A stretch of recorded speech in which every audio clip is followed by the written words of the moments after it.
Sir Nico, ngayong 2026, ano ang mga dapat abangan sa showbiz?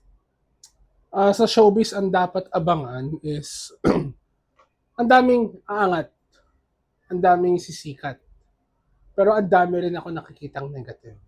Okay. Sa health, magkakaproblema.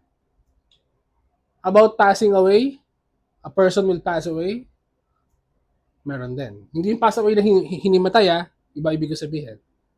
Anong passing away o pass away? Passed away. Yes. Mamamatay. Mga ilang artista ang ano ngayon? Ito kasi as the vision ko, I'm sorry I just need to be truth. Hindi ito acting.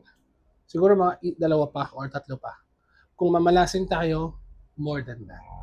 I'm sorry. Sino ang mga nakikita mong malapit dun sa sinasabi mo na yan? Isang artistang bata, isang matanda, isang comedian, isa sa drama, isa sa hanay ng mga broadcaster or reporter.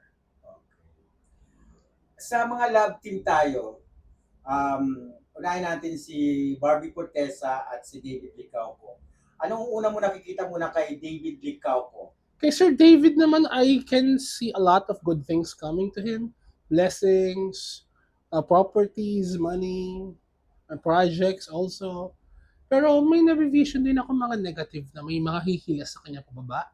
At may nabivision din ako mga setup. At may pwede magkasakit sa family niya at siya mismo. Possible magkasakit and he can be at the emergency room. Dahil magkakasakit siya dahil overwork? Overwork, overfatigue, stress, and so on. Si David, ano ang nakikita mo, mai-involve ba siya sa ibang babae since sila ni Barbie ang magkalap din this year? Sa ngayon naman, wala pa. Wala naman ako na vision. Pero possible na mangyari yan. Na ma-involve siya sa babae? Ma-inlove ba siya sa ibang, may possible ba ma-inlove siya sa ibang girl? Hindi naman siya ma-inlove, pwede rin ma-attach ng konti. Si Barbie, kay Barbie naman tayo, kay Barbie, ano ang nakikita nyo ngayong 2026 kay Barbie? Sa career muna, sa career.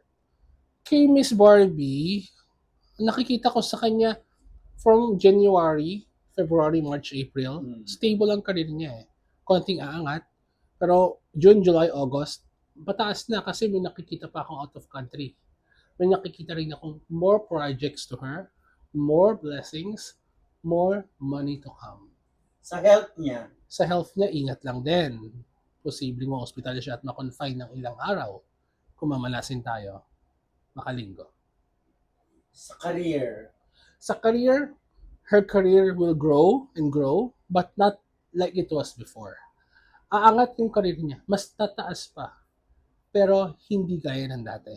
Little by little ngayon. Sa love life niya? Step by step. Sa love life, same din naman. Step by step din naman. Hindi gaya ng dati, which is may konting changes at may konting pagbabago. May possibility ba na magkainlaban sila ni David sa in real life talaga? Yes, there is a 95% possibility rate that we can in love to each other. Wow. Sa ngayon, ano ang nakikita mong stage sa kanilang love team? Beginner stage. Nasa beginner stage. Getting to know pa rin, ano? Getting to know each other and getting to in touch with each other. Pero do you think si David or si may feeling na sila na parang something na? Magkakaroon pa lang. Magkakaroon pa lang. Exactly. Dahil busy sila, no? Yes. Sa kanilang, magkakaroon ba sila ng project together sa GMA this year? This year, sa nabivision ko, parang wala pa. Pero within the span of few months, I guess, pwede magkaroon. Baka biglaan to I mean, biglaan na bag, boom, parang may ganun agad. Nagkakaroon ng biglaan. Si Barbie ba, possible na ma-inlove din o ma-involve sa ibang lalaki? Yes, possible din yun. Kaya to Miss Barbie Cortesa, please guard your heart for the things that might come this year. Okay. Sa showbiz, ano yung mga, sino ang mga bubulaga ngayong 2026 sa nakikita mo?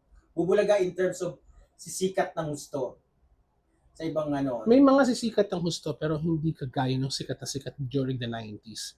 May mga sisikat naman pero yung pagsikat nila, may isang sisikat na lalaki. At sa sobrang kasikatan at sa sobrang kasikatan niya, may mangyayaring problema tapos pwede siyang siraan. Like what happened to you, Carlos Yulo. Remember, siniraan siya. Mm. Yan. Ganun ang mangyayari. Kaya mag-ingat po kayo sa lahat ng mga sisikat. Kaya ako inuunahan ko na iba. Naaway ko. Joke lang. Um, sa nakikita mo sa politika ngayon, May makukulong, kalbo.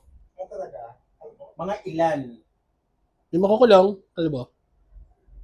3. Okay. Ang gobyerno ngayon ni PBBM, anong nakikita mo? Tuloy-tuloy ang pasok ng, or tuloy-tuloy ang pag-govern ni BBM. Ang nakikita ko lang, ang daming corruption after him. BBM is a good person eh. Sabi nila ganito, sabi nila ganyan, but he is a good person. And he is a friend of my mom actually. Pero for me, nakikita ko sa kanya is, yung mga nasa yung mga nasa baba niya, yun ang may problema.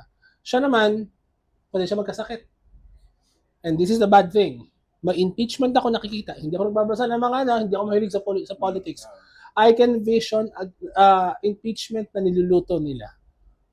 Pwede PBBM? Yes, for BBM. Pwede itong mag-boom, pwede hindi rin. How about Vice President Sara Duterte? 2028, she can be the president. Oh, really? Sinabi ko na yan sa isang Interview. sa TV. So, ang impeachment sa kanya ngayon, anong masasabi? Yung impeachment ni Vice ni BP Sara, parang pwede matuloy, pwede hindi. Kahit naman, parang malabo eh. Pero they are doing everything para palinawin yan. Okay. So, Jico, thank you. Thank you so much.